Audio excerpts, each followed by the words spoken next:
మహాగణాధిపతయే నమః. ఓం గురుభ్యో నమః. ఓం శ్రీమాత్రే నమః.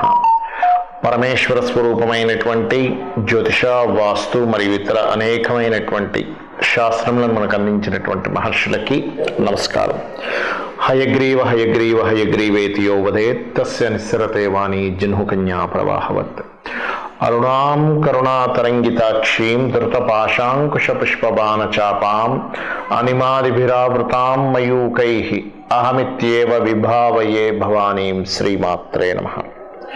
ప్రేక్షకులకి ఆ లలితాంబిక అమ్మవారి యొక్క అనుగ్రహం పరిపూర్ణంగా కలగాలని మనస్ఫూర్తిగా కోరుకుంటూ మనం ఈరోజు చెప్పుకోబోయేటువంటి ఈ క్రోధినామ సంవత్సరంలో ద్వాదశ రాసుల వారికి ఆదాయము, వ్యయము, రాజ్యపూజ్యము, అవమానము ఏ విధంగా ఉంది, మరి అలా ఉన్నప్పుడు అవి అలాగే అనుభవించాలా, వాటిని మనం ఏదైనా మన సంకల్పంతో, ఒక మంత్రంతో, దానంతో మార్చుకోవచ్చా, మార్చుకునే మార్గం ఎలా ఉంది, అదేవిధంగా ఈ క్రోధినామ సంవత్సరంలో ప్రపంచవ్యాప్తంగా ఎటువంటి ఫలితాలు ఉన్నాయనేటువంటిది కూడా ఆఖరిలో చెప్తాను. సో మనం ఒక్కొక్క రాశి పరంగా మనం చెప్పుకుంటూ వెళ్దాం. అయితే మనకి ఇక్కడ ఏంటంటే ఈ గ్రహాలు ఏవైతే ఉన్నాయో మనం సంవత్సర ఫలితాలు చెప్పేటప్పుడు మేజర్ ప్లానెట్స్ని మాత్రమే తీసుకుంటాం. అంటే ఏవేవి? రాహువు, కేతువు. కాలానికి కారకుడు రాహువు, మోక్షానికి కారకుడు కేతువు, జీవుడికి కారకుడైన గురువు, కర్మకారకుడైన శని. సంవత్సర ఫలితాలు కాబట్టి నెల ఫలితాలు చెప్పేటప్పుడు మిగతా ప్లానెట్స్ అన్నింటినీ తీసుకుంటాం. అయితే ఇక్కడ ఈ గురువు ప్రస్తుతం మేషరాశిలో ఉంటూ 2వ తేదీ 5వ నెల 2024 నుంచి వృషభంలోకి మారుతున్నాడు, గుర్తుపెట్టుకోండి. అదేవిధంగా శని భగవానుడు కూడా మనకి నెక్స్ట్ ఇయర్ అంటే వచ్చే సంవత్సరం 30వ తేదీ 3వ నెల 2025 నుంచి కుంభంలోకి మారుతున్నాడు, మకరంలో ఉన్న శని భగవానుడు. అయితే మీనరాశి వారికి ఈ సంవత్సరం ఎలా ఉంది అని చెప్పి చూసుకున్నట్లయితే 11/5/24, 11 ఆదాయం, 5 వ్యయం. అంటే మీరు ఎక్కడా కూడా ఆదాయం తక్కువ ఏం లేదు, ఆదాయం 11 ఉంది, వ్యయం 5 ఉంది. So no need to worry, tension ఏం అక్కర్లేదు. అలాగే మీకు 2వ స్థానంలో ఉండే గురువు కొంచెం 3లోకి వెళ్ళాడు. ఇది మరి ఏమిటండి, దీని సంకేతం ఏమిటి అంటే బ్యాంక్ బ్యాలెన్స్ని పెంచుతాడండి 3లో ఉన్నప్పుడు, గుర్తుపెట్టుకోండి. కాకపోతే మీడియేటింగ్ చేసేటప్పుడు కొంచెం జాగ్రత్తగా చేయాలి.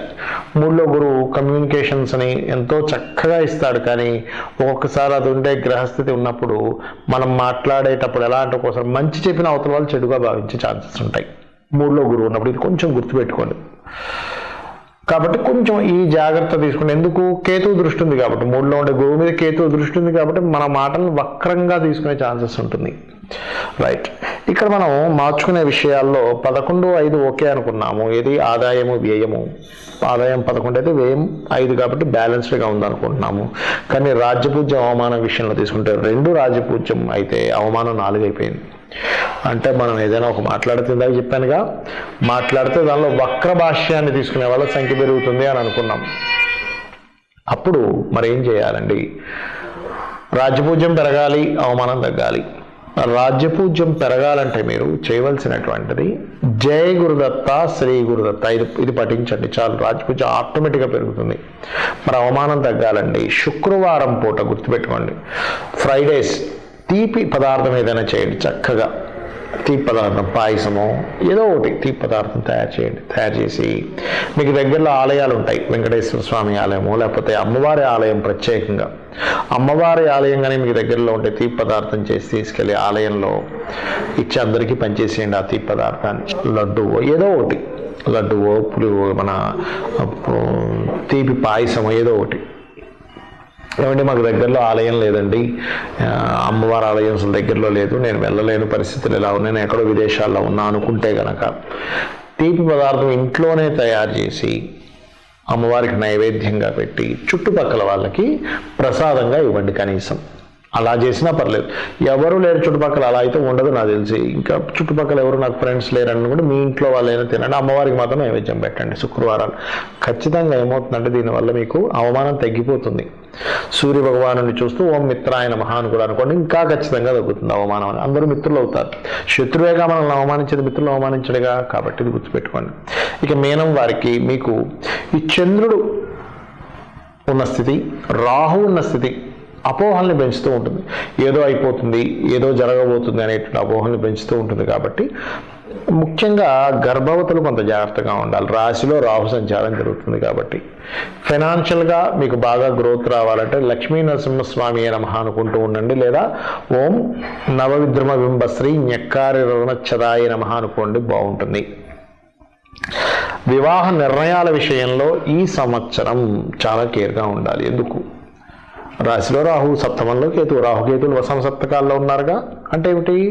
రివర్స్ ఇచ్చే ప్లానెట్స్ రాశిలో రివర్స్లో తిరిగే ప్లానెట్ ఉంది, సప్తమంలో రివర్స్లో తిరిగే ప్లానెట్ ఉంది, వక్ర గతిలో తిరిగే ప్లానెట్. అప్పుడేంటి? పార్ట్నర్స్ని చేర్చుకుందామన్నా, బిజినెస్లో లేదా ఒక జీవిత భాగస్వామిని కలుపుకుందామన్నా ఏదో తెలియని ఆటంకాలు వస్తూ ఉంటాయి. రాంగ్ పర్సన్ని మనం ఎంచుకోవాల్సి వస్తూ ఉంటుంది. అంటే అందరూ రైటే, గుర్తుపెట్టుకోండి, అందరూ ఎవరికి వాళ్ళు పర్ఫెక్ట్, మనకి వాళ్ళు సెట్ గారు. ఇప్పుడు చొక్కాలు ఉంటాయి, మనం షాప్కి వెళ్తాం, అందులో లార్జ్ ఉంటుంది, మీడియం ఉంటుంది, స్మాల్ ఉంటుంది. బాగా లావుకున్న వ్యక్తి స్మాల్ చొక్కా వేసుకున్నాడు, సెట్ కాదు. చొక్కా దోషం కాదు, మీరు ఎంచుకున్న చొక్కా మీకు సరైనది ఎంచుకోలేదు. అలాగే ఎవరికి వారే మంచివారు, కానీ మీ మైండ్ సెట్కి, మీ తత్వానికి అర్థం చేసుకునే వాళ్ళని మీరు ఎంచుకోవట్లేదు. ఇది ఇక్కడ ప్రాబ్లం వస్తుంది. కాబట్టి ఈ విషయంలో, వివాహం ఎంపిక చేసుకునే విషయంలో చాలా జాగ్రత్తగా ఉండండి.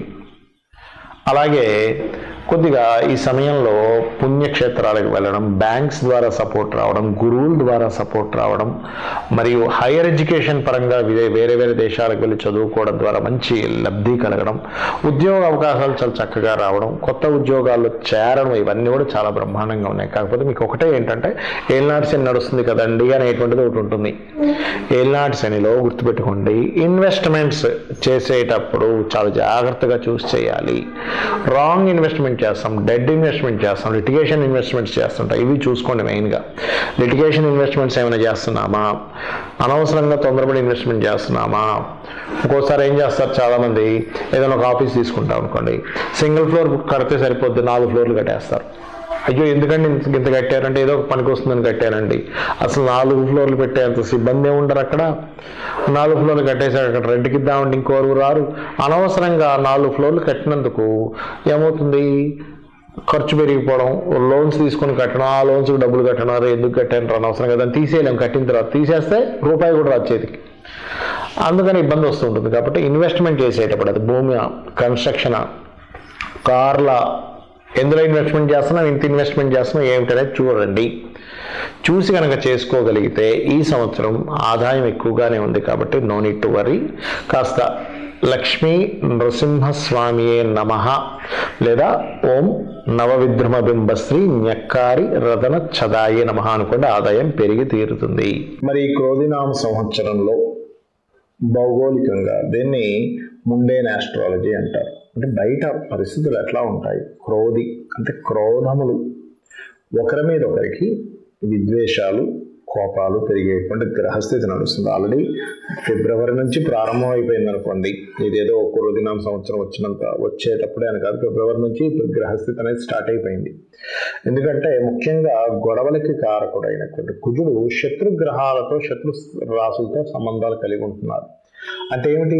ఈ యొక్క క్రోధినామ సంవత్సరం కంటే ముందే కుజుడి యొక్క సంచారం మకరం నుంచి ప్రారంభమై రవితో కలుస్తూ, దాని తర్వాత మనకి కుంభంలో ఉండేటువంటి శనితోని, దాని తర్వాత మీనంలో ఉండే రాహుతోని, వీటన్నిటిని క్రాస్ చేసుకుని వెళ్తున్నాడు కుజుడు. దీనివల్ల ఏమిటి? రాజులకి కొంతవరకు ముప్పు.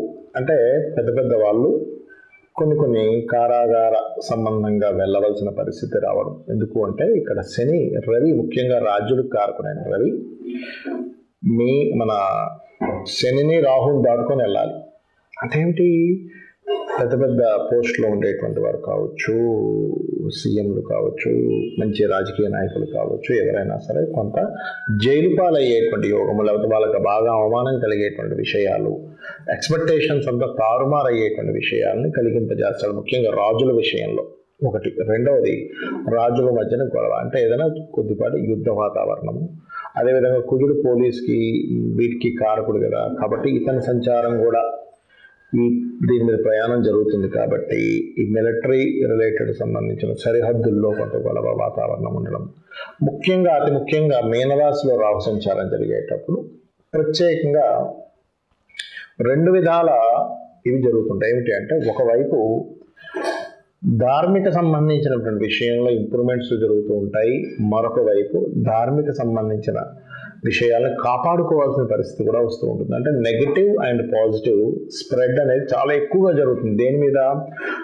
సనాతన ధర్మ సంబంధించిన విషయాలపైన ఓవర్గా జరుగుతుంది. అంటే ఎట్లాగా, ఒకవైపు విపరీతమైనటువంటి ఆలయ నిర్మాణాలు, వాటి విషయంలో పురోగతి ఎంత వస్తుందో, ఒకవైపు మత కల్లోలాలకు సంబంధించిన విద్వేష సంపూరితమైనటువంటివి ఈ యూట్యూబ్లో అప్లోడ్ చేయడం కానీ, దాని మీద కొంతవరకు ఘర్షణ వాతావరణం ఏర్పడడం కానీ, దానివల్ల కొంతవరకు అల్లర్లు ఏర్పడడం కానీ, ఈ అల్లర్లు, గొడవలు, యుద్ధాలు ఇటువంటివి పెరుగుతాయి ఈ కాంబినేషన్స్ ఉన్నప్పుడు పర్టికులర్గా.